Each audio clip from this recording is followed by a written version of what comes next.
یحییٰ بن سعید انصاری نے بیان کیا، ان سے محمد بن یحییٰ بن حبان نے، اور ان سے انس بن مالک رضی اللہ عنہ نے، اور ان سے ان کی خالہ ام حرام بنت ملحان رضی اللہ عنہا نے بیان کیا کہ ایک دن نبی کریم صلی اللہ علیہ وسلم میرے قریب ہی سو گئے، پھر جب بیدار ہوئے تو مسکرا رہے تھے۔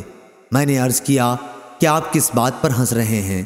فرمایا میری امت کے کچھ لوگ میرے سامنے پیش کیے گئے جو غزوہ کرنے کے لیے اس بہتے دریا پر سوار ہو کر جا رہے تھے جیسے بادشاہ تخت پر چڑھتے ہیں۔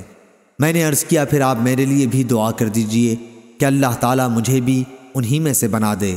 آپ نے ان کے لیے دعا فرمائی، پھر دوبارہ آپ سو گئے اور پہلے کی طرح اس مرتبہ بھی کیا بیدار ہوتے ہوئے مسکرائے، پھر دوبارہ آپ سو گئے اور پہلے کی طرح اس مرتبہ بھی کیا بیدار ہوتے ہوئے مسکرائے۔